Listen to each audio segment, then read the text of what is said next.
My name is Jennifer Wood, and I am Innisfail's Dementia-Friendly Community Coordinator.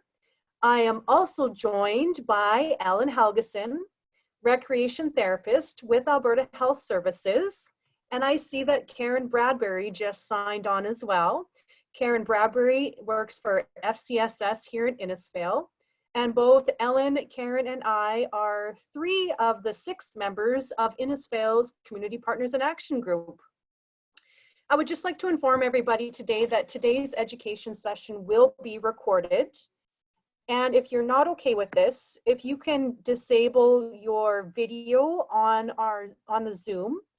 And we ask that everybody please, like our previous sessions, be patient with us if any technical hiccups or difficulty occur.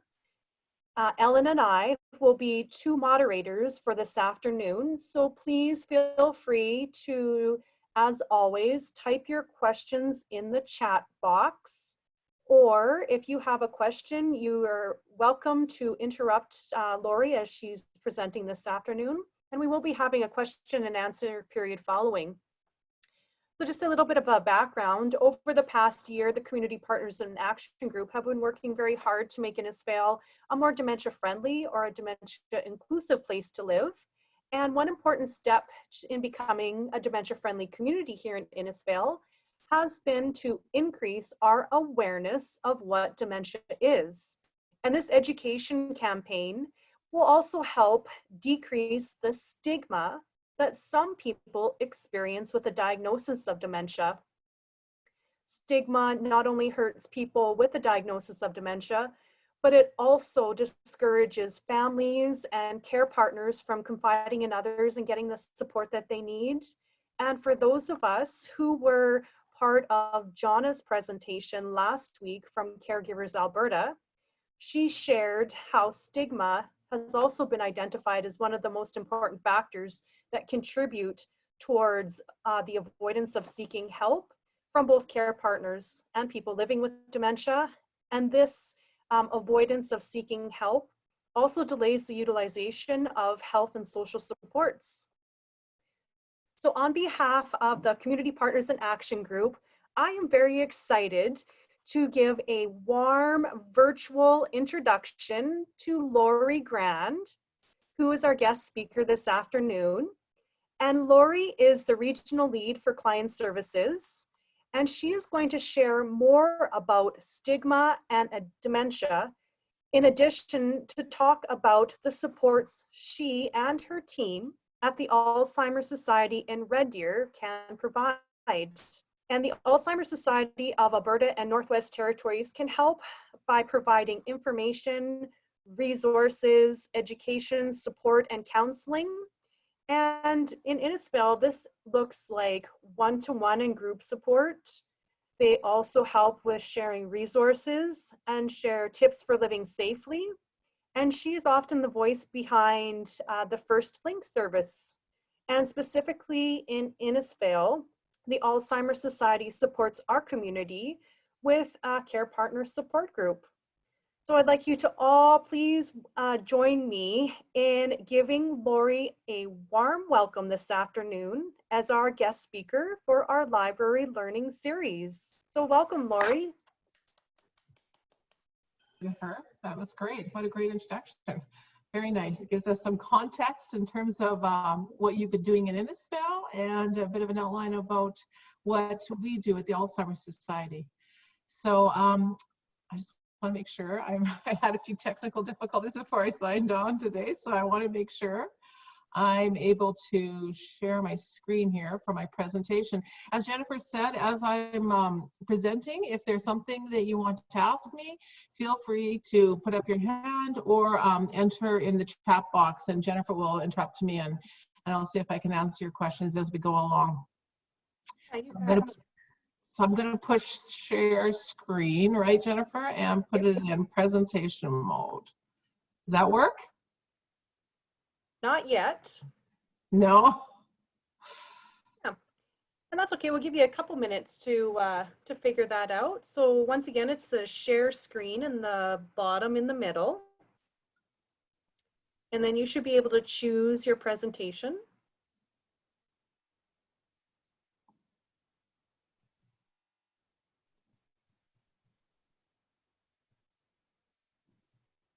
Wonderful.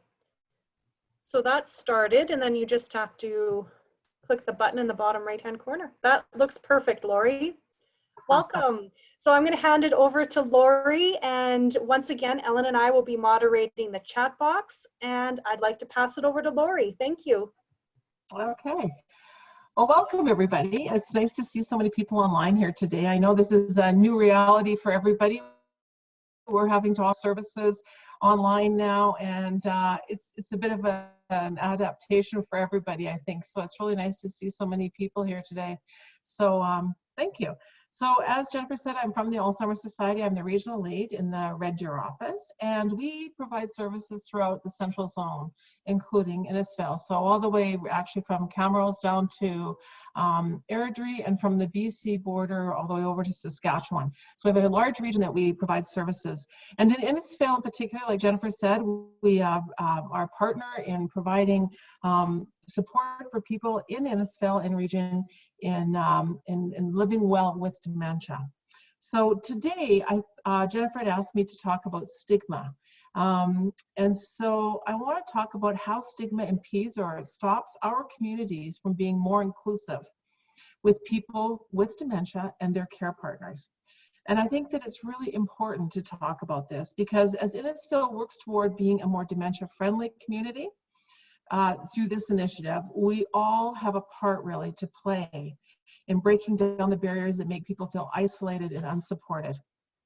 So when you think about stigma and how it develops, it's important to recognize that it's usually based on misinformation and myths. And that is why I'm going to talk about it today. I'm going to address some of the most common myths that we hear of in the Alzheimer Society, and we're going to talk about what the effect can be on people who are caring for somebody with dementia as well as the people with dementia. So just to give you an overview, I'm going to look at what the Alzheimer Society does, although Jennifer did kind of summarize it. I'm going to talk about a few stats. I'm also going to touch on how stigma affects people who live with dementia. And then I'm going to talk about the 10 common myths. And at the end, I'm going to ask you to take just a minute or two and think about what you personally could do in order to eliminate some of the stigma and encourage that inclusiveness in your community. And I welcome you to share some of these ideas at the end, either in the chat box or even to just talk about them, just some things that you think that you could do. And hopefully my presentation will give rise to some of those ideas. So at the Alzheimer's Society, we're part of a provincial organization, just so you know, that serves rural and urban communities throughout 7 regional offices. And one of those offices is in Yellowknife in the Northwest Territories. The office in Red Deer that I manage, we serve the Central Alberta area, like I said, and one of our goals through client services is to provide that support, education, information for people who live with Alzheimer's disease, but also their care partners. It's also to support people with other dementias. This is one of the real misnomers, I think, about the Alzheimer's Society. Many people feel that our name is a bit of a barrier in that they think that we only address Alzheimer's disease, but in fact, we do have information and support for people that are experiencing other dementias. We're also concerned about supporting people who don't even have a diagnosis yet, but who are also experiencing memory issues and just wondering what might be happening for them. So dementia impacts a very large portion of the population, and I think it's really important to have a look at the statistics. There are 564,000 Canadians who are currently living with dementia, and more than 44,000 Albertans who live with dementia. And what's important to remember about this is that those are only the people that have been diagnosed with the dementia. There are many people in the community that live with it every day and that have not received a diagnosis, but of course they wouldn't be in those stats. There are 16,000 Canadians under the age of 65 who live with dementia. That is called a young onset dementia, and for people who start to develop symptoms before the age of 65. And 3 to 4 Canadians know someone with dementia. There was a study done in, I think, 2017, surveying the general population of Canadians, asking whether or not somebody knows somebody who has dementia. So I think that's an important one to remember, because a lot of people feel very isolated and alone, but in fact, 3 out of 4 Canadians actually know somebody with dementia. So it's not that uncommon. One of the most common questions that we get at the Alzheimer's Society is to explain the difference between Alzheimer's disease and dementia. So dementia, as you can see, is an umbrella term. Can you see my mouse, by the way, Jennifer? Oh, you can? Can you see my mouse? Because I should probably leave it alone because I'm scrolling around. One of the most common questions is, what's the difference? Dementia is an umbrella term, and it's an umbrella term for a variety of different brain disorders. And it's a bit like saying that someone has cancer. There are many different kinds of cancer, and what your experience is with cancer will very much be dictated by the type of cancer that you have. Just like dementia, there are many, many different disorders and conditions that can give rise to a different dementia and different dementia-like symptoms. And these are just some of the very most common ones that we all hear about. Of course, Alzheimer's disease is the most common one that people hear about, and hence that's why our society is named the Alzheimer's Society. It is the most common of the dementias. Many people receive a diagnosis of dementia, and it's just that they haven't drilled deep enough, or that they haven't actually observed the dementia developing long enough to determine which particular type it is. They are the most dissimilar at the beginning of the disease process, and that's where you'll be able to see different progressions. The second most popular is a vascular dementia, and that is a result of vascular illness, vascular incidents. Frontal temporal is another one of the very more common ones. A mixed dementia is becoming much more prevalent these days as people are developing more than just one dementia. They're often developing Alzheimer's disease, and then they notice that there's a vascular dementia as well, and Lewy body dementia. Although our name would indicate, like I said, that we only address Alzheimer's disease, we actually have information about all of them. Alzheimer's disease and most of the dementias are progressive, and they're degenerative diseases of the brain. And it's most often that they occur under or over the age of 65. So most often they do occur over the age of 65. But they can affect adults or people under the age of 65, like I said earlier.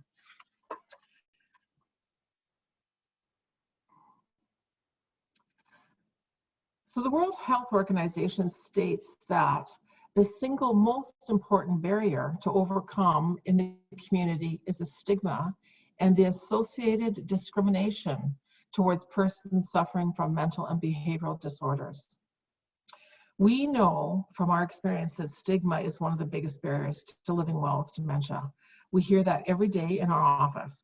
Albertans living with dementia and their caregivers need supportive communities and services, including access to high quality and helpful information. They need to be able to remain active and engaged in community. And they need to be able to feel that their personhood is respected and acknowledged. We can all play a role in that, and by openly discussing dementia, encouraging proper assessment and diagnosis, acknowledging that people with dementia are still people, and that we can play a big role in opening our communities up to being more inclusive and less discriminatory. Many people who live with dementia report that they find themselves isolated and unsupported as a result of the stigma associated with dementia. Stigma arises really from these misconceptions and misinformation. We know, generally speaking, that when people don't understand something, they often pull back and they withdraw. And this is something that we often hear from our family members, that their friends will pull back, that community members, their church community will pull back, simply because they don't really know how to interact with people. They don't know how to support them properly. So today we really want to talk about what is Alzheimer's disease, what it looks like, and how we can support people. So over the years, many myths have evolved about what dementia is. And I will say in the last 7 years that I've been working at the Alzheimer's Society, I've seen tremendous changes in terms of the general community knowledge about what does Alzheimer's disease and dementia look like. I remember when I was a child, people didn't even talk about dementia. So there's been many changes, and certainly something like the Dementia Friendly Community Initiative makes a big difference in opening people's eyes about what's happening and what does dementia look like. We have lots of misconception about who gets it and how it affects people who have it. These myths stand really in our way to understand and help people. And then unfortunately, the misconceptions, as Jennifer has said, really stops people from going and getting the support and the help that they need. And that's what's really unfortunate. We really believe at the Alzheimer's Society that the sooner that we dispel the myths, the better we'll be able to respond to the reality and the people and be able to help them live well with that diagnosis. So in 2017, there were over 1,500 people surveyed online by the Alzheimer's Society to get their thoughts and insights on Alzheimer's disease and other forms of dementia. And these are just some of the interesting findings that shed light on the perspectives of those who live with dementia every day. Canadians with personal experience of dementia cited the top forms of discrimination as 61% said that they felt that they were being ignored or dismissed. That people just don't acknowledge them. They just, sometimes will talk to the caregiver and not talk to the person with dementia. 60% said they had difficulty accessing appropriate services and supports. I really hope in the last 5 years we've had an impact on that, and people are better able to access the supports and the services that they need. But 59% said that they feel that people with dementia and their care partners are being frequently taken advantage of.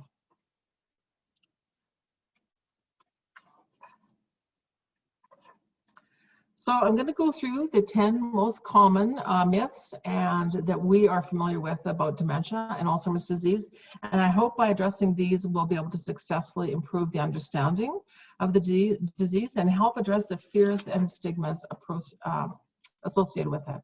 So myth number 1, these are things we all hear every day. Because someone in my family has Alzheimer's disease, I'm going to get it. I'm sure many people have heard that or have thought that themselves, and often anxiety levels go up when people in the family do have Alzheimer's disease or dementia.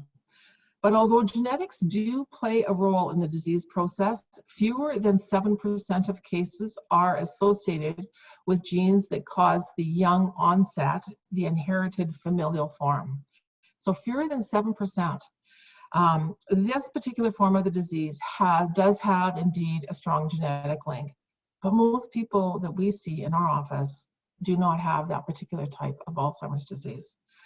The majority of cases are of the late onset, the sporadic Alzheimer's disease. So this is the majority of cases that we see and that I'm sure that the clinic in Lacombe or in Innisfail sees. And in this particular disease, genetics do play a role, but a very small role compared to that young onset. A person who has a parent or a sibling who has a sporadic Alzheimer's disease, so that later stage or that later development of the disease, has a very slightly increased risk of getting the disease. Many of the risks that we talk about and that influence whether or not somebody develops it are modifiable risks, and they are related to lifestyle. And this is really good news because that means that many of us, even though we may have a family member that has Alzheimer's disease or dementia, things that we do in our lifestyle can actually make a big difference about whether or not we develop it. So many of us have that propensity to develop a dementia, but it's our lifestyle often that has the impact on whether that switch gets turned on. So I think that's really good news for most people. So myth number 2, Alzheimer's disease is a disease that only affects older people. This is a very common myth. And many people actually think that Alzheimer's disease is part of getting older. It is not part of a normal aging brain, and that is really important to know. Alzheimer's disease is a disease, and while age is the most significant known risk factor for Alzheimer's disease, most people, in fact, do not develop the disease as they age. We are seeing increased numbers because as a population, we are living longer, and as a result, we're seeing more people with Alzheimer's disease. There's just a bigger chunk of our population that's older than the age of 65. And as we know, it's the biggest risk factor. The older you get, the higher you are at risk of developing it. It's important to know that there are many changes that occur in the brain as we age. And these are considered normal changes.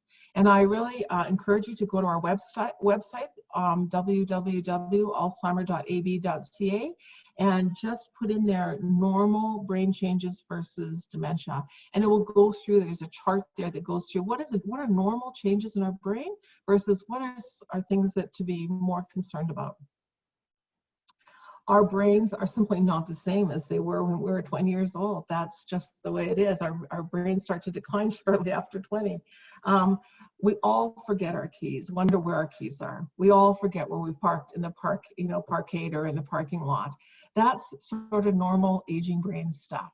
It's when there's a more functional decline that there is a diagnosis there, or there's reasons to be concerned. So when you're wondering how you actually use those keys or what those keys are for, or you're always able to do something like make an apple pie every fall when you picked your apples, and now you can no longer figure out how to put that apple pie together, those are the sorts of things to be concerned about. Not things like you go down the stairs and forget what you went down there for and have to come back up and review what you were doing. That's normal aging brain stuff.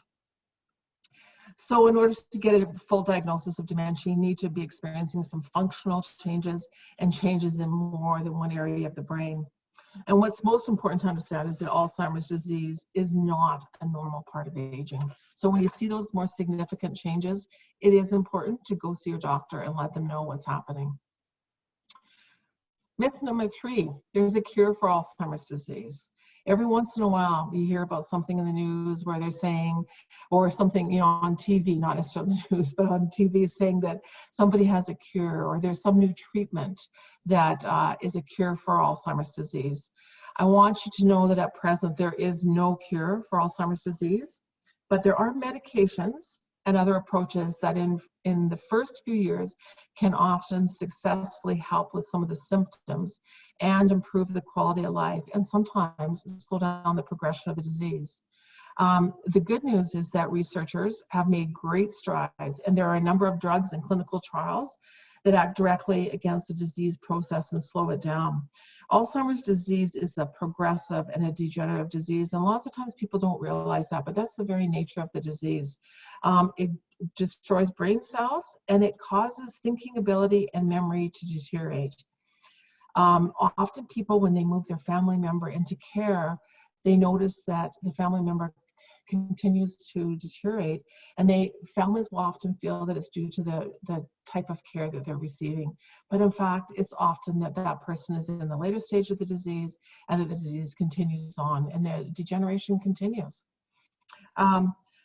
I want you to be aware of many of the ads that come up and the supplements that come up regarding a cure for Alzheimer's disease. If there was a cure, I want you to know we would know about it at the Alzheimer's Society, and we would be sharing that information. The Alzheimer's Society supports research to find a cure. Every day we put millions of dollars in research. So I want you to know that we would like to work ourselves out of a job. We'd like to see that there's a cure. We work towards a cure. But at the present time, there is no cure. So this image really shows that cross-section of a brain. I don't know if anybody's seen this before. And it shows a brain of someone with Alzheimer's disease and the cross-section of a healthy brain. And you can see they're very distinctly different. The person with Alzheimer's disease has less brain tissue than a person who does not have the disease, especially in the more advanced stage of Alzheimer's disease. It's very noticeable. This shrinkage will continue over time with the progression of the disease. And the loss of brain tissue affects how the brain actually functions. Some of the changes that one may see as the disease progresses are sometimes cognitive and functional abilities, the ability to understand, think, remember, and communicate. And this will also impact decision-making, the ability to perform simple tasks, or even to follow a conversation. Following a conversation often becomes more difficult when you have Alzheimer's disease. Emotions and moods can be affected. Sometimes people seem apathetic. Sometimes they're less engaged. They seem like they're not interested in things that they've always been interested in. You know, somebody that enjoyed playing cards sometimes is no longer interested in doing that. Or somebody that enjoyed working on certain hobbies, somehow that doesn't hold their interest anymore. And they often have a loss of expression. You notice that they're not showing that they're happy. It's not that they're not feeling those emotions, they're just not expressing them in the same way that you're accustomed to. Behavior, there's often changes in behavior, reactions that may seem really out of character. Somebody that maybe frustrates very easily, but was always a very calm person. That's one of the things you might notice. Sometimes there are repetitive actions or repetitive conversations or questions. That's a very common sign that we see in Alzheimer's disease. We also see people sometimes hiding possessions or experiencing restlessness. There's really a reason for a lot of these behaviors. And we could talk about that at length, and that's often what we talk about when we meet with people, to explain some of their family members' behaviors and kind of give some understanding to them in order to address them, because the behaviors are often an expression of unmet needs, and sometimes people's communication abilities are not the same and they're not as able to express their needs, and it comes out in some of these responsive behaviors. Physical abilities sometimes can change. Now, not everybody experiences this the same way. Everybody experiences it quite differently. The disease can affect a person's coordination and their ability and their mobility, to the point of affecting their ability to perform day-to-day tasks such as eating, especially in the later stage of the disease. It can affect their ability to bathe properly and even maybe getting dressed and making decisions about what they're going to wear today.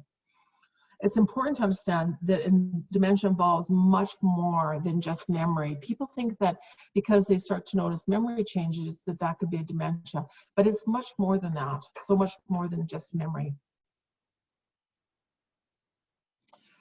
Myth number 5, memory loss means Alzheimer's disease. And this goes back to that whole idea of an aging brain again. Many people have trouble with their memory as they get older.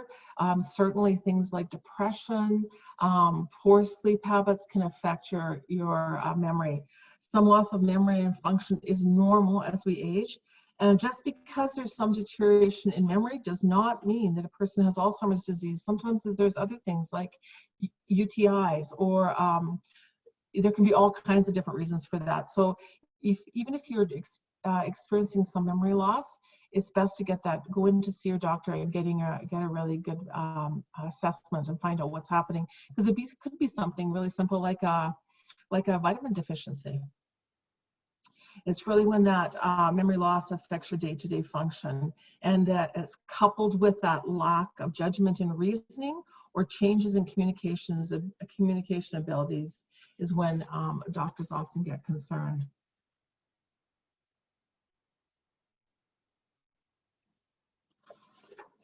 Myth number 5. This was a very common myth that we heard about 5-10 years ago, that aluminum causes Alzheimer's disease.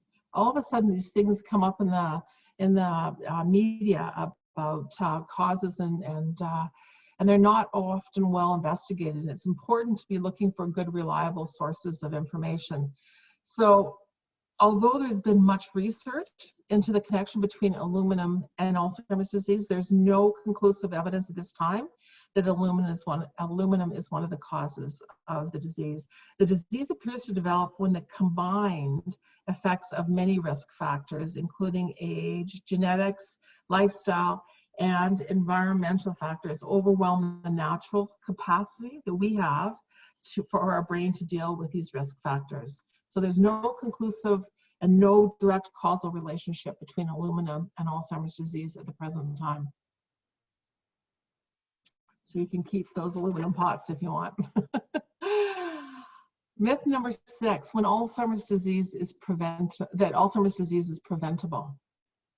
Lots of people think it's because of things that people have done, or that their disease could be preventable.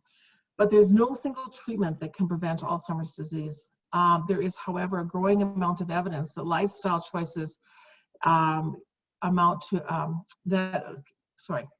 however, a growing amount of evidence that lifestyle choices that keep mind and your body fit may help reduce the risk of developing it. And there's more and more evidence towards this. And I would say that this has become more of a focus now about brain health than so much as treatment. So these lifestyle choices include being really physically active, eating healthy, including fresh vegetables, legumes and whole grains, as well as fish, and really keeping your brain active. And that doesn't mean you have to learn something brand new, like learning how to speak another language or learn how to play the violin. It doesn't have to be something that big. It could be, but I mean, it doesn't need to be that big. It just means doing something differently. Trying a new recipe, not always doing the same thing. Maybe driving home a different way, taking a different route and finding your way, just challenging your brain in different ways. It can be things like reading books. We also know that reducing stress and keeping an eye on your blood pressure, your blood sugar and cholesterol levels certainly does have an impact in terms of preventing Alzheimer's disease. We also really want to avoid any kind of traumatic brain injury or head injury. Very important. And especially for somebody who has a dementia. Often we'll see that if somebody's developing dementia and they have a brain injury, fall off the ladder at Christmas time when they're putting the Christmas lights up, often their dementia will be accelerated due to that. So we want to make sure people wear bike helmets when they're riding their bike, and just keeping their heads safe. And most important, it's important to stay socially active and engaged, whether that's going to your exercise group. I know it's very difficult right now with COVID to stay socially engaged because we're not able to visit with everybody else. But coming on webinars or presentations like this is excellent. Signing into webinars, going to your church group, volunteering. These are all really good things to do, and staying socially engaged. Meeting up with family, writing letters to maybe people that you haven't talked to for a while. I talked to one individual, and she said during COVID she was feeling really lonely, so she pulled up her old phone book and started going through it and contacting people she hadn't talked to in years. And I thought that was such a great idea. But that's an example of staying socially engaged. Very important. As a matter of fact, many people think that that's one of the most important things you can do, is staying socially engaged. And the other thing is getting 20 minutes of exercise a day. They say healthy heart, healthy brain. So just getting out and going for a nice brisk walk. You don't have to go to a gym, just going for a walk, getting your heart rate up, and just, when you get you get warmed up a bit, that's the level of exercise you need to do. Myth number 7 is vitamins, supplements, and memory boosters can prevent Alzheimer's disease. There's lots of people that are taking all kinds of supplements in hopes that they will be preventing Alzheimer's disease. And many studies have been done to test the effectiveness of these products in preventing Alzheimer's disease. There's been lots of studies done, and the findings are really mixed and inconclusive. However, research in this area is ongoing. I mean, once again, they're looking at what kinds of supplements could possibly help. But be wary, once again, of companies that claim that they have a cure or a treatment, or even, like a chiropractic treatment that will cure Alzheimer's disease. We know that they do not. There are many companies and services that prey on the insecurities of people who are getting older. I think one of the biggest fears people have over 65 is that they will develop a dementia. So a lot of these companies are really preying on those fears and concerns, and really this is a very vulnerable population, and people are looking for something that will, better their odds. I think the most important thing, like I said, is just staying healthy and making sure you eat a healthy diet. And with the Lori, baby, yes? I was going to jump in here. There's been a few comments here in the chat box that have been really helpful. I'm just going to share that kind of go along with your what you've been sharing. And Adele shared that myth number 5, aluminum causes Alzheimer's disease. I'd asked, is anyone surprised about that? And she said not really, that she can remember when her mom was diagnosed 30 plus years ago, that was one of the possible causes put forward. So it just shows we've come a long way, right? Absolutely. And also some information was gone back and forth about the information out there about diet, and avoiding grains and sugar helps ward off Alzheimer's disease, while eating good foods such as olive oil, coconut oil, and nuts is beneficial. And some would go as far as saying a ketogenic diet is helpful. Yeah, some really good comments too. Very good comments, yeah. Anything else? No, thank you. No, that's great to share that. It's good to, I can't see those comments, so that's great, Jennifer. Thank you for jumping in. No, I think it's really good. I mean, to be aware of some of the stuff that's out there and what people are thinking, and you want to make sure you go to good sources for information. When you hear some of these things, you want to make sure you go to trusted sources where people don't have a conflict of interest and that people aren't going to financially benefit from selling you a product. So make sure that you, go to trusted sources. The Alzheimer's Society certainly is a trusted source of information, I would say. But yeah, really good comments. And I agree, 30 years ago, they were saying that. They were saying aluminum was one of the factors.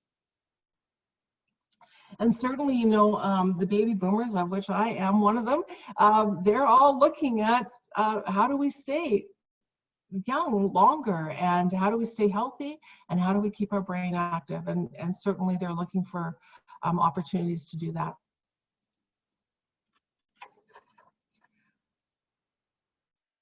Myth number 8, if I'm diagnosed with Alzheimer's disease, my life is over. That is, I find that's a very unfortunate and sad comment, and I will tell you, many people that we meet the first time actually feel this way. And I think that lots of times people's experience has been that when they know somebody else with Alzheimer's disease, they usually have heard about it later on in the disease process, and they don't realize that there's many people out there that live very healthy lives for many years after they receive a diagnosis. And I think that once again is one of the reasons that a dementia-friendly community is so important, because it really helps people to live well and be engaged. So many people we know, and we see it more and more because we are seeing people earlier on in the disease than when I first started working at the Alzheimer's Society. We used to only see people that were later on in the disease, and part of it is that people are getting a diagnosis earlier. So we're seeing people earlier on, and once they get the tools and know what's happening, they're able to live well with dementia for quite some time. We see people that have been living well with dementia for 15, 20 years. Lots of people can still maintain their independence depending on the progression of their particular disease.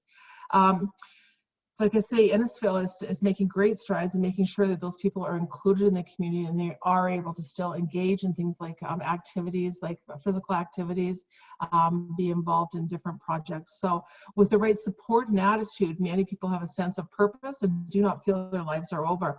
One of the things I always say that we really do is we try to really lend some hope to people when they receive that diagnosis. And I feel like when they come in and they learn about the disease and the disease progression, and if they do have some things they can do to slow the progression of the disease, they feel like they're back in control of their lives. Getting a diagnosis like that is a very difficult diagnosis to receive. So we meet many people who have received a diagnosis and then they continue to engage in activities. And I think the big thing is to start that communication about the diagnosis, letting family know, letting your church group know, letting people close to you know, and discussing about how you're going to talk about that, because that allows people to bring you in to their fold to make sure that you still are able to be engaged. So that community conversation is critically important. And it's really important to make sure that our communities are supportive of people so that they're able to maintain that independence as long as possible. I always say our focus is not on taking people's independence away or their abilities away. It's really about supporting them so that they can maintain their independence as long as possible. And like I say, many people, if with the right programs in place and with adjustments in their environment, are able to live independently for a long time. We know that a timely diagnosis is very, very helpful.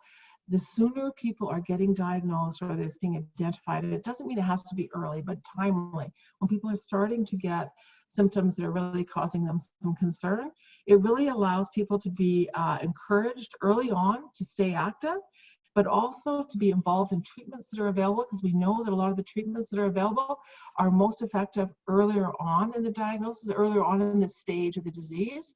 So it's important to get that diagnosis earlier on, and also to understand what's happening and how they can plan for the future, and have them actually involved in that planning, and not have just the caregiver and the care partner planning, doing all that planning for them. It's important for them to make those plans themselves. Very important. Any comments, Jennifer? Anything in there that came up in the chat box? No? Okay. Myth number 9. All people who have Alzheimer's disease become violent and aggressive.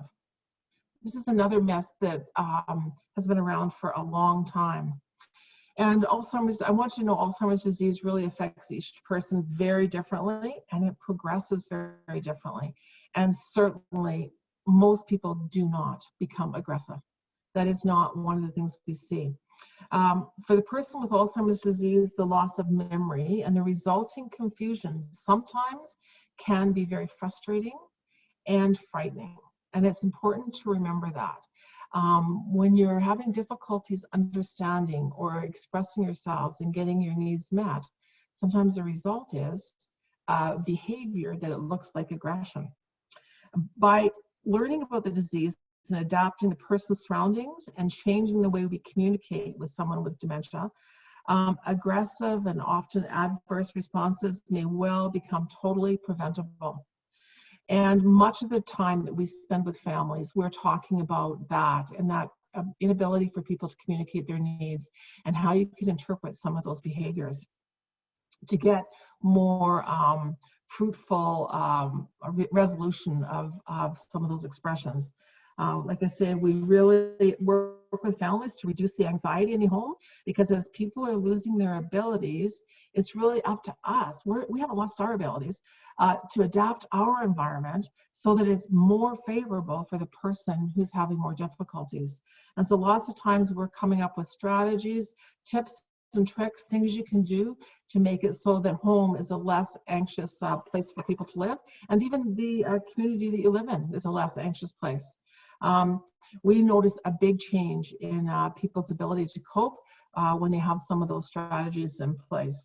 And like I say, I always say that the person with dementia is the one that's losing their abilities. We still have that ability to change and make allowances, and it's important that we do that.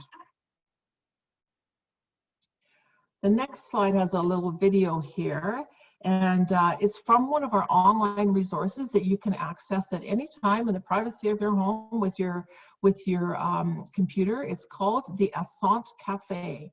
Asant is spelled A-S-A-N-T and then Cafe. That acronym stands for the Alzheimer's Society of Alberta and Northwest Territories. You can go on there. There are a number of live meetings, and I will tell you, because we're not able to meet with people right now, we have really upped the number of presentations we have on that cafe. We have experts from across Canada that speak on there. We have other care partners on there. We have people with dementia on there. So I really encourage you to have a look at the Asant Cafe. There's a live meeting box. You can access a whole bunch of meetings in there. If you want to be on the invite list, get a hold of me at the Alzheimer's Society, and I will make sure your name is on that invitation list. So when new webinars come up, I'll email you and let you know that they're coming up. But you can always go on there and just see what's coming up, and you can register right there on the cafe. There's also an educational series, and this clip I'm going to show you is from that educational series. Normally, we offer that educational series in our office. It's an 18-part series, and Ellen presents in it, and we have a number of different professionals in the community that come and present in it. It's a fabulous series. Unfortunately, because we're not able to offer that in person, we really encourage people to go online and to have a look at that educational series. It's called the Seeds of Hope Family Learning Series. And the beauty of watching it at home is that you can watch a portion of it and then, you know, take a break, go get a coffee, get some popcorn, come back and watch some more. You might skip down 4 sessions and watch something that's really pertinent to you. So feel free to go on the Assault Cafe and have a look at that. So this particular clip is about, I really want you to watch this because it really dispels the myth about what people who live with dementia, who have a diagnosis, do, and what that they don't understand what's happening around them, to really dispel that myth number 10, that people don't understand what's going on around them. Because it has, in this particular clip, it's a roundtable discussion. There are 4 people at the table. 3 of them are living with dementia. They talk about the challenges that they're facing and some of the adaptations that they have made in their lifestyle in order to maintain their independence. So if we can play this video, I'm going to stop sharing, and I know that either Jennifer or Ellen are going to share this video clip, and we're only going to watch it until 7 minutes and 40 seconds, ladies. Okay? Wonderful. So I have to unshare, right? Stop sharing.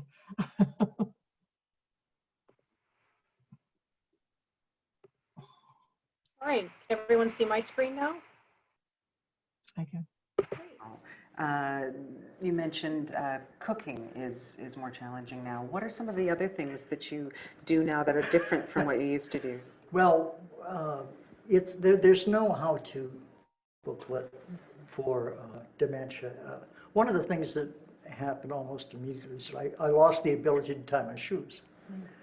So what I've discovered is that bungee cords really work wonderful. You never have to tie them. You never have to tie them. The other thing is that for some of us, we have problems with our balance. And when I'm in the shower, I was always having difficulty washing my hair. So I discovered, once again, trial and error, goggles. Just put on goggles while you're in the shower. And then you don't have to worry about soap getting in your eyes or anything else, and you don't have to shut them. And that way you keep your balance. And I think the other thing is that we assume that we're going to lose so many of those things that mean so much to us in our daily lives. And in reality, if we can simply figure out mechanisms to work around them, we can really, really enjoy our life as fully as we possibly can. And my dog plays a big role in my life. The dog knows when I'm having a good day. And the dog also knows when I'm having a bad day. And if I'm having a bad day, the dog will almost stop me from going outside. And we've built up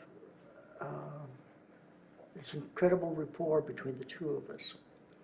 And she's not only become, I think, my best friend, but I think my best protector. And I'm grateful for that.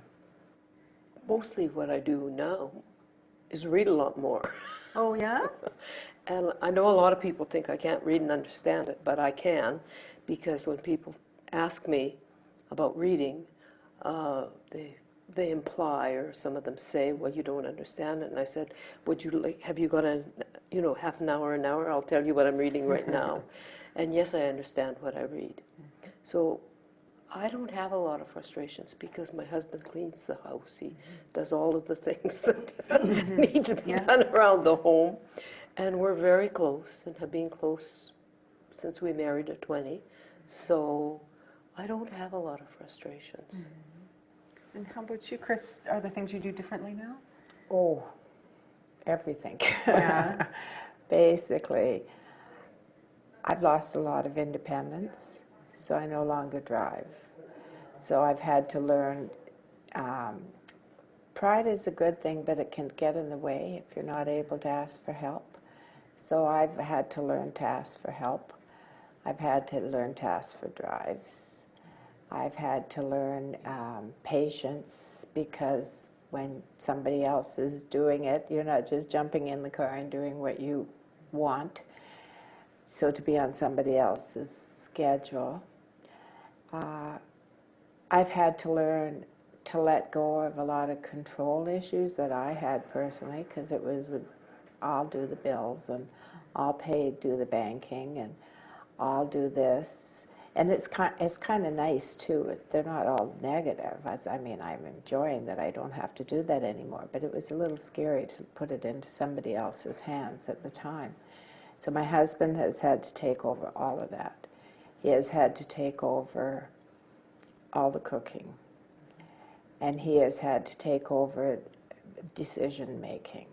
And that's really hard, because he's not a decision maker. I made, and he needed that, because I was a doer, so that's been a challenge for him. So we've had to really work together to do the changes. I've had to learn, when I go shopping, to ask people for help in the store, because I can't bag the groceries. That's just too overwhelming. Sometimes I can't count the money. So I've had to just say, here, and the little girl comes back in me that doesn't want to feel stupid, so I always seem to be saying, I've got a medical problem. Can you please count my change? So they're all new. That's all new. You have to learn a way to cope with it and to be acceptable. So not driving was a biggie. Learning to clean the house differently. Learning to be on the computer differently. I can't be on the computer for an hour or half hour, 10-minute max. And the doctor said, just do that, like 10 minutes, because it gets too much. You can come back to it, but 10 minutes. So, and as the illness changes, so does our coping change. I, up till just recently, was able to go to a big family dinner and I might make mistakes and be a little embarrassment sometimes for my family, but a little laugh after. But it wasn't a big deal, whereas now I need not as many people. And I've noticed my sister-in-laws call us and say, we're just going to have a few people if you want to come. We're not going to have, because they used to have big gatherings. Yeah. So I've had to learn to say no if there's big gatherings. My friends have learned to slim them down. So lots of changes that people don't realize. To make a loaf of bread seems so easy. And to make a sandwich seems so easy. But if my husband wanted me to eat today, he'll just leave apples out, bananas, or maybe cheese. I can do that. Because making a sandwich requires a lot of work. The brain says, open the fridge, get the bread, get the peanut butter, get the knife. My type of dementia, and I'm not sure if it's the same with all of them, you can't seem to go from one thing to the other. And I would just stand there and not be able to do it. You were mentioning, that about reading, and I enjoy reading, but unfortunately I can't read books because I don't remember exactly what I read the day before. On the other hand, it's somewhat enjoyable because I can read the paper in the morning. You forget about it by noon, and then you can read it again in the afternoon. Yeah. So two for the price of one, right? Yeah. Well, I'm glad you brought that up, because that was my next question. What do you do then to ensure that you still have a... That was a great little video. That was a great little video. And it reminds me of when we're in the community and talking to businesses about our dementia-friendly education. We go over just that. We go over that someone might forget a location of the item that they're looking for, and that it's okay to offer to help. Yeah. And it's okay to ask for help. That's the other thing, the other part of it. Yeah. No, I mean, I think it does dispel the myth, that people with dementia don't know what's. I think it really speaks to their ability to adapt and to shift their roles. Being adaptable when you have a diagnosis like this, and acknowledge the things that are more difficult for you. Yeah. So yeah, no, I love that little clip. And there are lots of clips like that. And those particular people are in that Seeds of Hope Family Learning Series throughout it. So I think you would really enjoy it. There's some really excellent video clips and whoops. I just have one more thing, Lori, that we share with people in Innisfail that is something that's come up for community members, is that increased awareness or the stigma that they feel when they're out shopping or participating in activities. So what we've come up with with the community members and with our group is companion cards. And something like a companion card might just be really helpful to, like the third lady was saying, asking for help and saying, I have a medical problem. So this little card is just something that people can pass to the store clerk, and they read the card and they say, oh, I have memory changes, no problem. Right? So it's a little bit more understanding and kindness, and the realization that small things can make a big difference in someone's life. Exactly. We have similar cards like that. And it does allow people to be discreet, to say, I do have memory problems. Just like Chris said, she couldn't count out her change, right? She couldn't pay for the object. And, for somebody that doesn't understand, just giving them that little prompt that I have memory issues, can you help me out? Makes the whole process much easier, and it makes it easier for people to ask for help. Those are great. Those little cards. That's an excellent idea. I bet you they're well utilized, are they? We are just completing our education with our grocery stores. So we're just in the steps of introducing them to the grocery store clerks and the people who work the front line. And then we'll be passing, the PCN will be passing them out, and FCSS has them as well. So we're going to be distributing them in the community now. Perfect.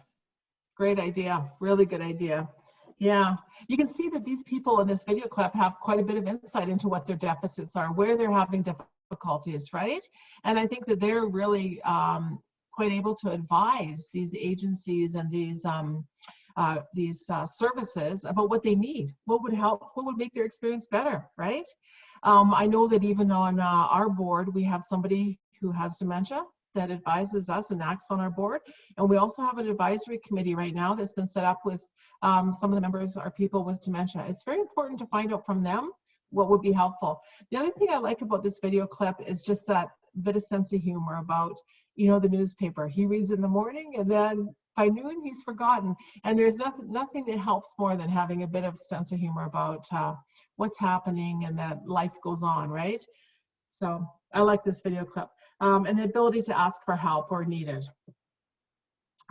So people do know what's happening, and often some people have more insight than other people about what's happening exactly.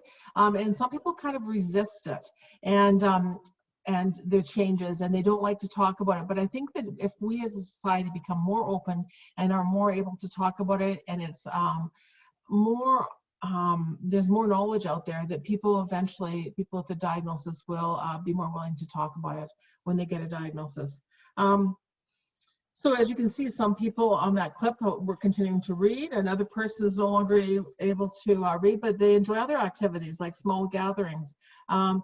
Because communication is often affected, it's quite possible that there's a degree of understanding that cannot be recognized, even when somebody's not able to express that. When we assume that somebody doesn't understand, we often get closer to them and we repeat and we speak louder. Often it just really requires that you give people who have a diagnosis or having memory issues a bit more time to process that information. So the fact is that that person is still an individual who has a history and has likes and dislikes just like you and I, and it's really important to treat them with dignity and respect. Whoops. Before you carry on, there is a message put out. I remember when every cashier in a store would count out our change back in the day. Our world has changed and so have our services. Not only people with memory issues, etc., would like to have the service back. I know I would. Yeah, and it's okay to ask, could you count that change back to me, please? Right? And I think it's okay to ask for that. I think that really people in community often do want to be supportive, but they don't often know what they can do in order to be supportive.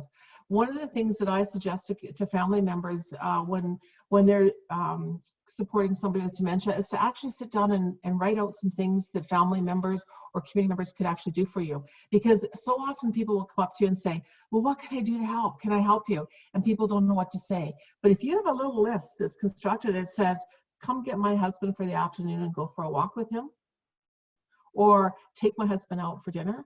If you have that list, you can say, well, these are actually some ideas that I came up with.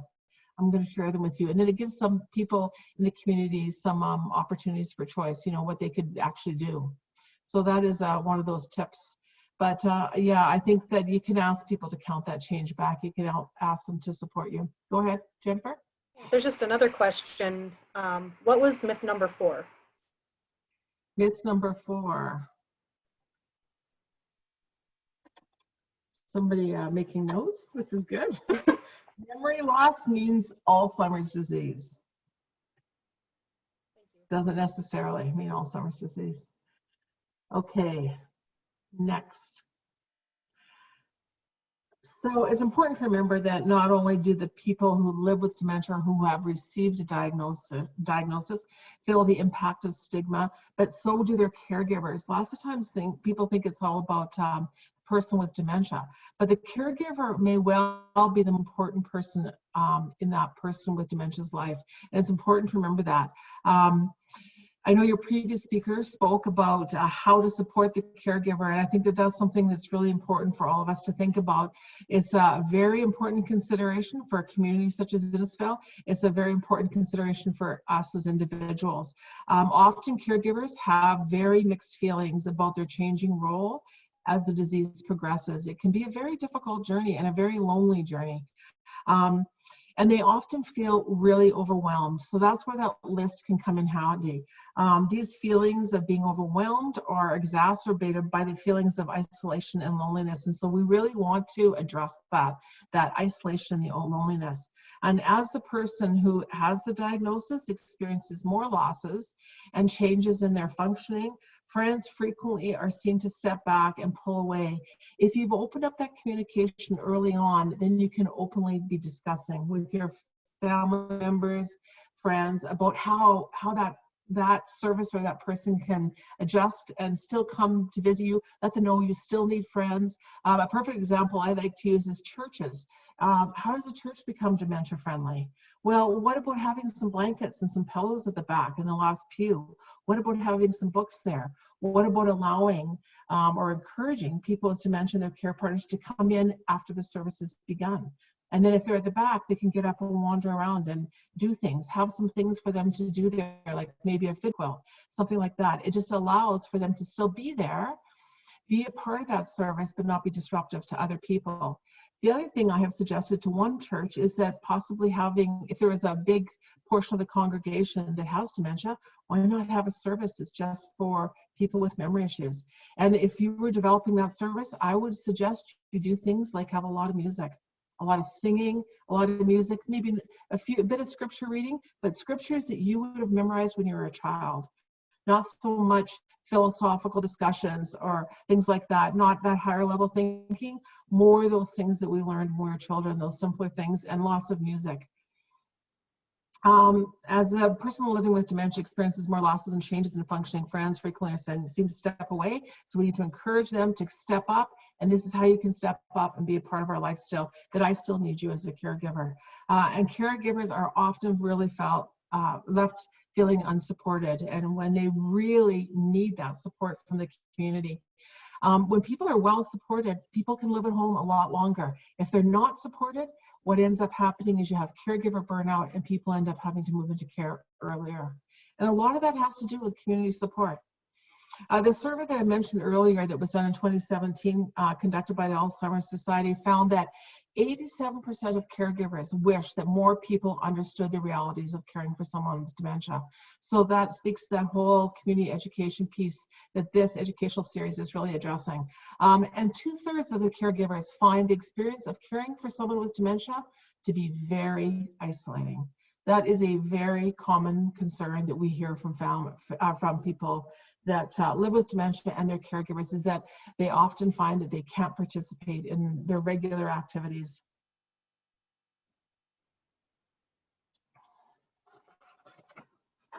So now that we've addressed the most common myths about dementia, I mean, there are many other myths out there about dementia. And fortunately, as there's more research and more work being done in this field, where our knowledge base is certainly increasing.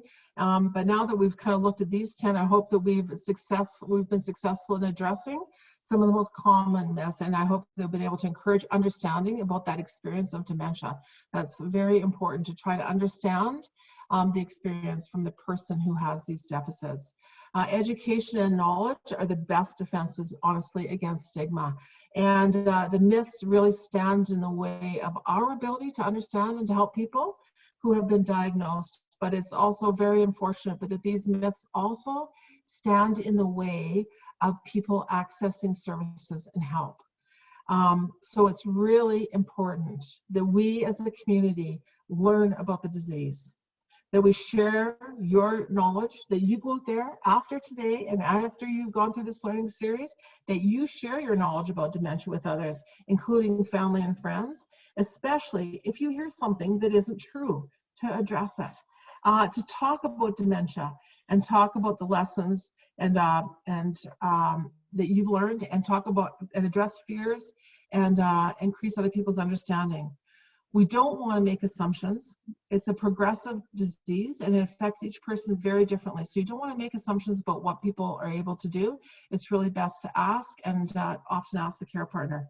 A diagnosis doesn't mean that the person will have to stop his daily routine or give up working right away. Often people are diagnosed early enough that they are still working and still engaged in lots of activities. Watch your language.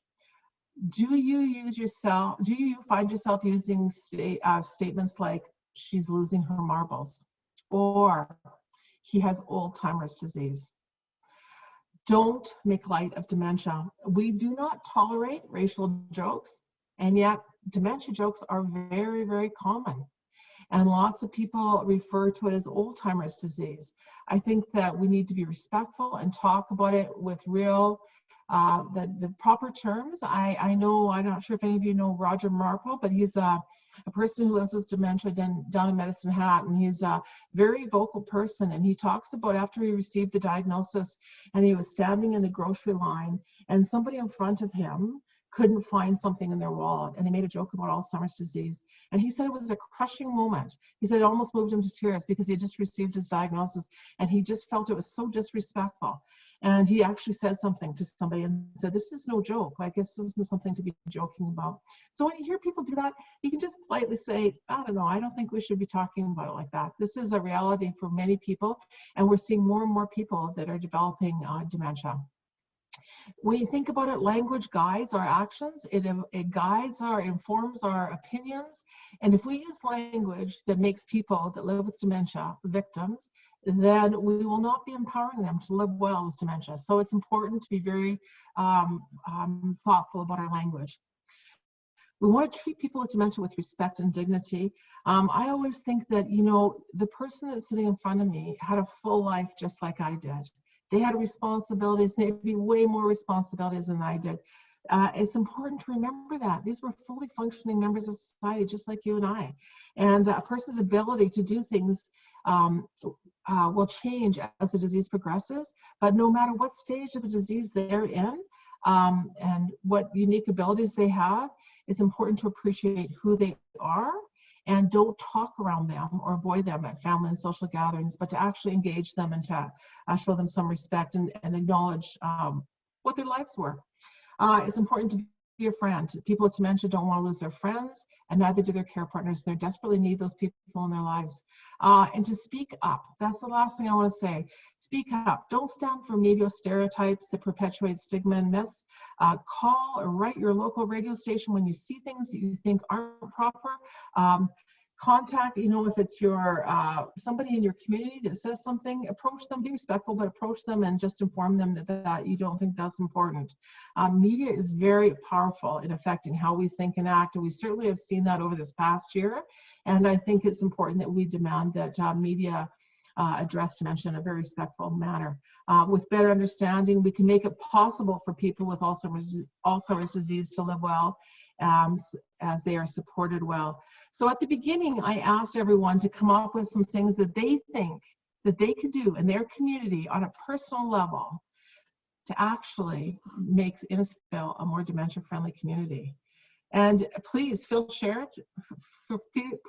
free to share that in the chat box, or if you want to share something with us, why don't you put up your hand and Jennifer will unmute you so you can share it with us. But I'd love to hear your ideas. And you know, often just that sharing of ideas spurs people to think about other ideas. So I'd love to hear what some people have in their mind that they might be able to do personally to make somebody else's life a little richer.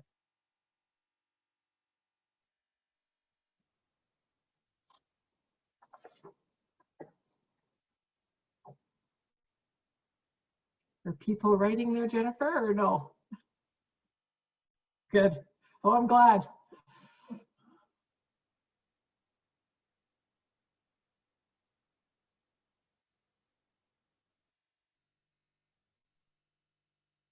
Hello. Hi, Pat. I just wondered if there was a way that in our own community that we could go about offering to help somebody with Alzheimer's, like drive them to the store or something like that. Who would we contact? I think that probably your coalition there might be able to, help you out with that in Innisfail. I mean, certainly we could give you ideas of things you could do. If you contacted us, we could give you some ideas that people have told us. But certainly, I would guess the FCSS or the Community Coalition will be able to connect you with people. Maybe they want to develop a volunteer base of people that have some basic dementia knowledge that want to jump in and lend a helping hand. What do you think, Jennifer? Yeah, and that's a great question, Pat. And when we think about, you know, our journey in becoming a more dementia-friendly community, one of those big pieces that we are working on is building a community coalition. And so we are going to be welcoming all members of the community to that community coalition over the next few months. But in the short term, the person who you want to speak to is Karen Bradbury with FCSS at the town of Innisfail. Okay. And her phone number, going off the top of my mind, is 403 227 3376. Okay, thank and you. I'll just read Michelle's iPad comment. One thing we did for my dad was sign him up for PARDS.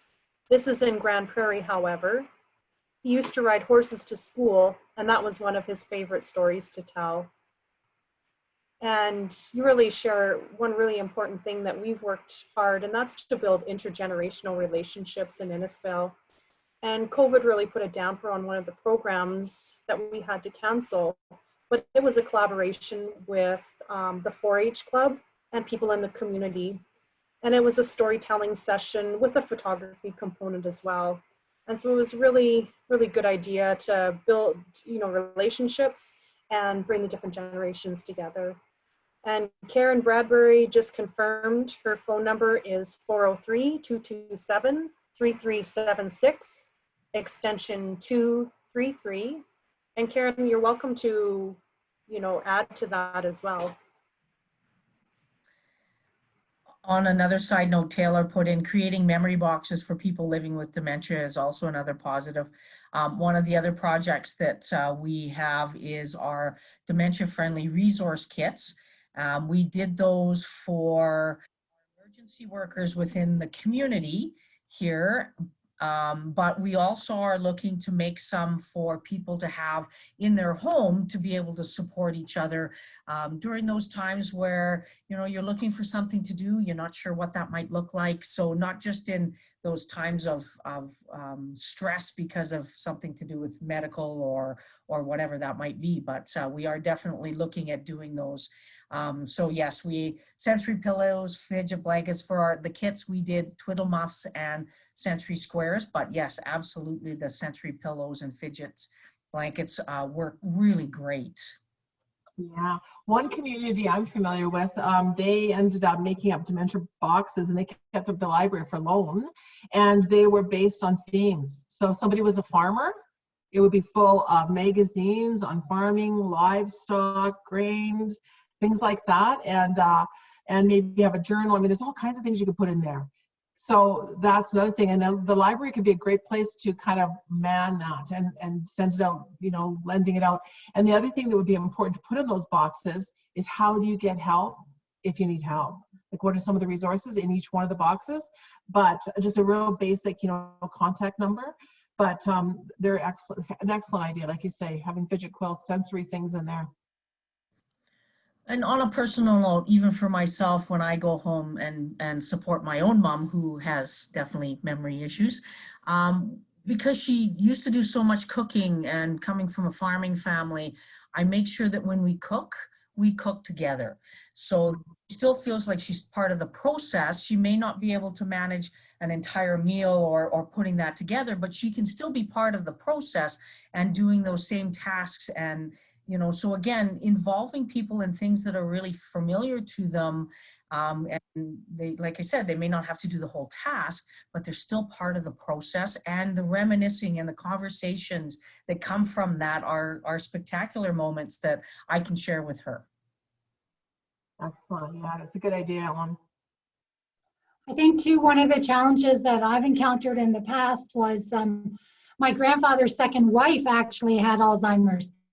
And I was working during my practicum in Ontario, and my sister calls, and like you said, some of those typical responses, like, Pop's wife is losing it, and this is going on, and she's being weird. And I was doing my practicum on a ward, on a floor with dementia and Alzheimer's patients, and right away I recognized it, right? So it's avoiding some of those statements, or like, well, you should remember me. Remember we did that. Well, the reality is they don't always, right? So not assuming that, you know, like just making those assumptions, I guess. So there was those pieces that I really learned a lot in those early days of when she was exhibiting those signs. And like I said to my family, oh, I think she might need a doctor's appointment. You know, they're going to just assess and just kind of see what's going on. And this was like August. And by January, she actually had a diagnosis, right? But sometimes when you encounter people, it's almost like, well, you should know who I am. But it's not always that easy. So I think being sensitive to that too is really important, right? And when it comes to the need for maybe visitation services or whatever, I can take names and like we can talk about it as a partner group to see, like, is there a gap that maybe is being identified that we may need to consider, right? I think visiting is really important.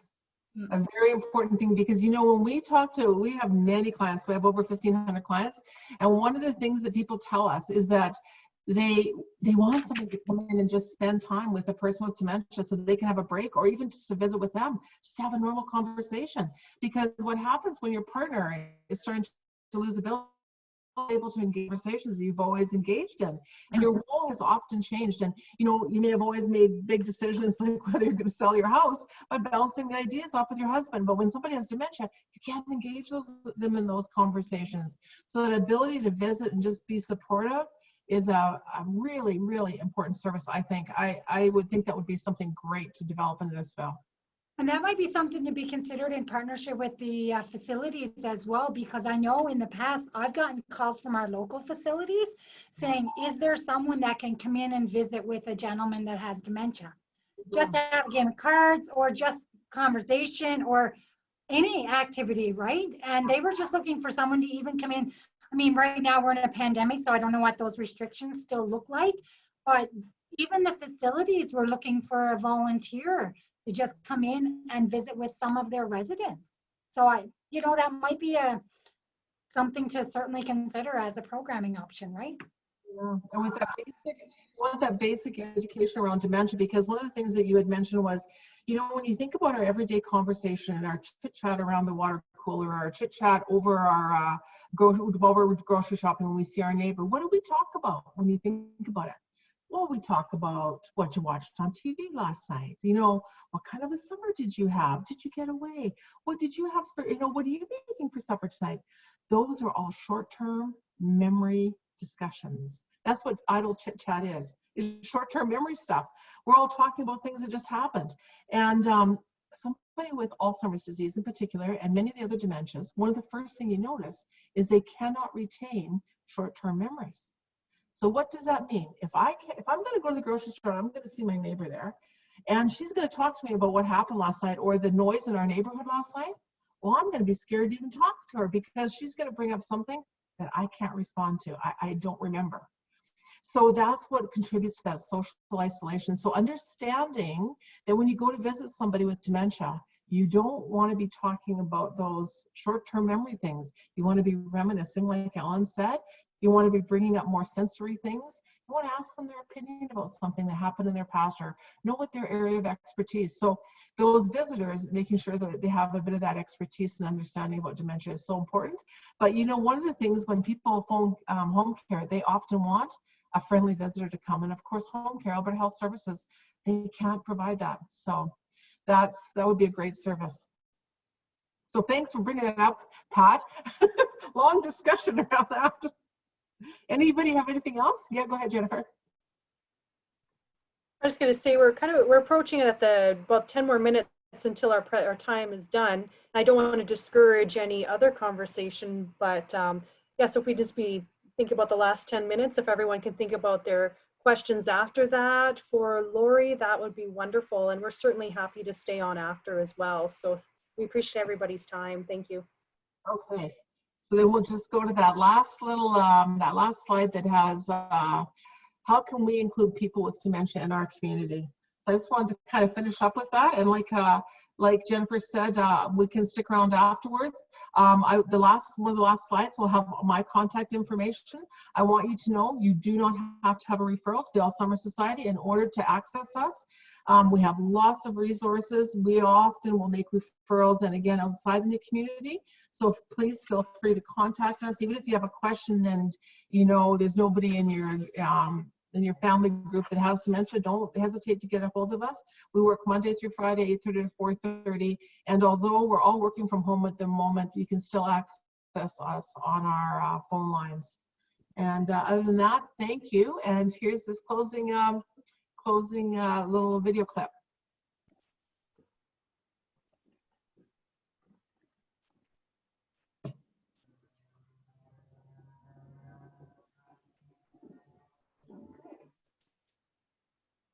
How can we include people with dementia in our community?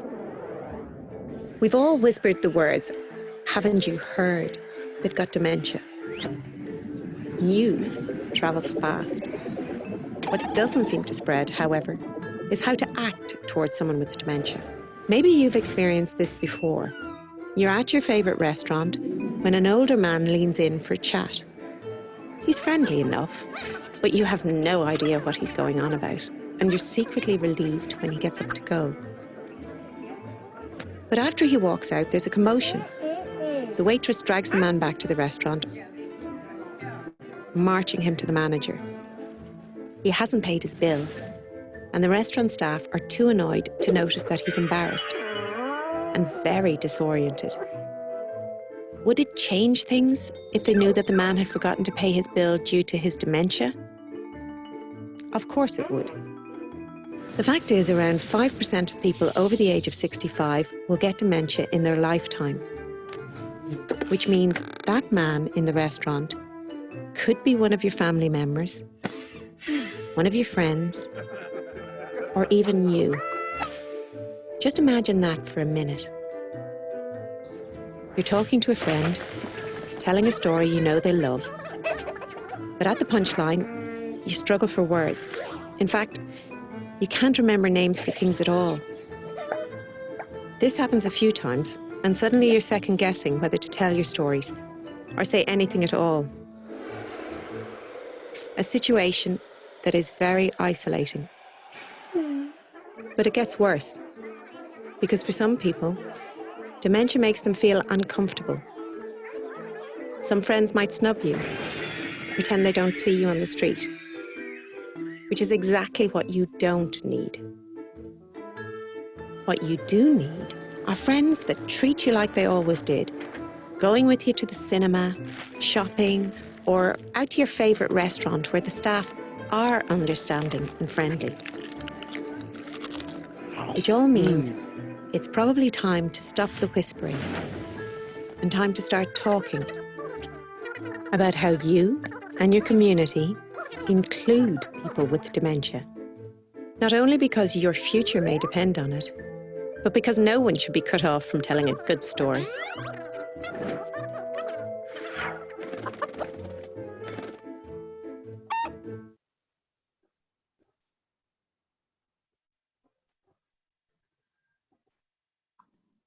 Well, thanks, everyone. Thanks for attending today. Oh. Yeah, just one more question, Lori, here. Mhm. One question from the chat box is, you give a few more examples of adaptations of surroundings to make things less stressful. I think Wendy's asking, can you give a few more examples of adaptation of surroundings to make things less stressful? In your home. There's lots of things. Noise can be very agitating for people. So having too many things on, lots of times in busy households, you'll have the radio on in the kitchen and then the TV's on. That's something that you might want to do, is just kind of have, monitor the amount of noise in your house. It really depends on the person and what sort of things you're noticing is agitating them.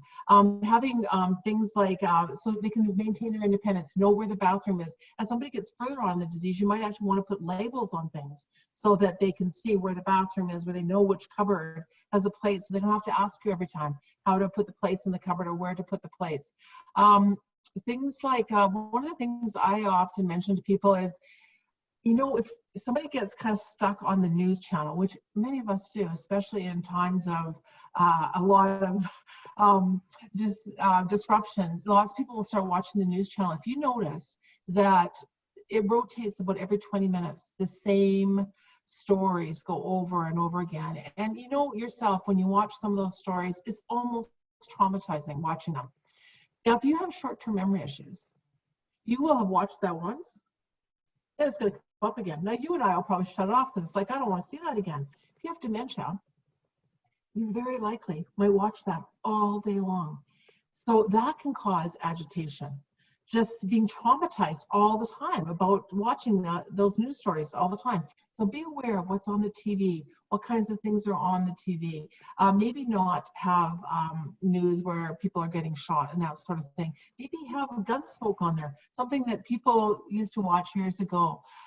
Things like just simplifying your environment, making sure things are easier so people can make choices, making sure you leave out things like food for somebody with dementia so that they're able to feed themselves and still maintain their independence, like having something like a sandwich in the fridge with saran wrap with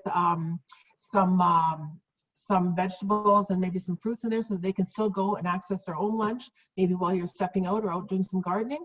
They can maintain their independence. Keeping just a calmer, quieter environment.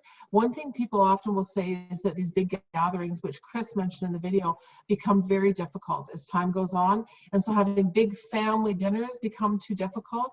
So often people will decide not even to attend. They'll say, no, I'm just going to stay home. But we don't want that. We want them to still be engaged. So maybe having smaller dinners where it's just maybe 4 people or 3 people, so they're still able to come and be a part of it. Or the other thing somebody had suggested to me, they kind of have a den off to the side, so they might set their dad up in the den with a TV tray, and then maybe kind of keep the door closed. And so when everybody's gathering together, maybe one person will go in and visit with them quietly. So too much noise, too much stimulation is never very good for somebody with dementia. Does that help? That's amazing. Those are wonderful examples, Lori. So I've just kept, you know, typing as you've been talking in the chat room. And yeah, Wendy says, thank you. Yes. I just would like to open up the meeting or the education series to any questions anyone has. Please feel free just to unmute yourself and ask Lori any questions that you have.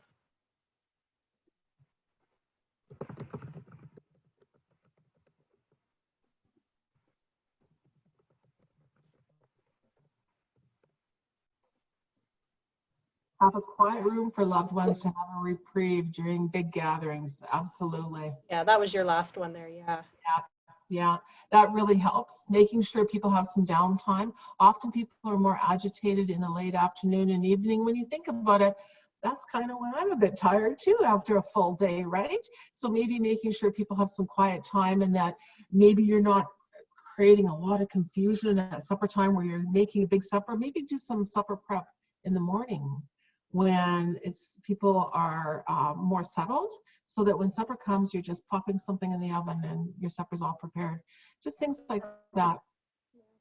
That's a great tip. And also, Karen had posted a link to an article or a website or something. I'm not sure what it is, but if everyone would like to click on that, and just out of curiosity what it is, and if anyone's joining us by telephone, to please call Karen Bradbury at the town, and we can send that link by email.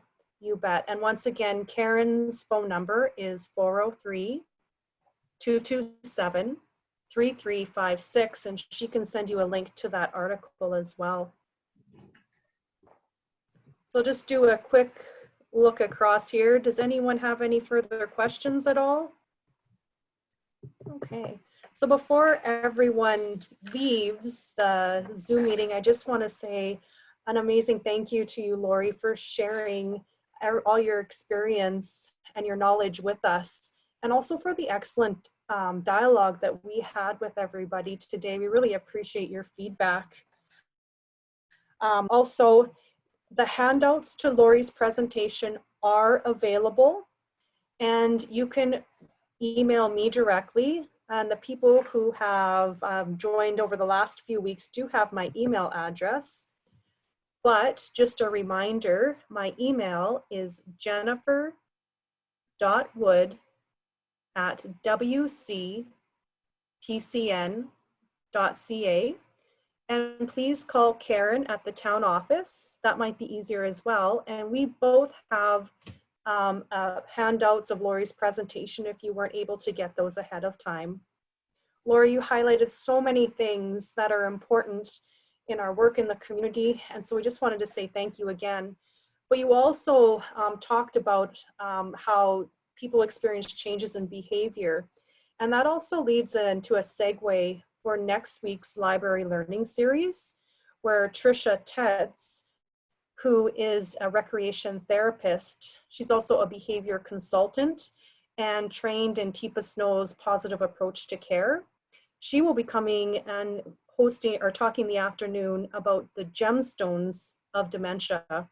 And that is all, and she's all talking about how to help your loved one with changes in their behavior.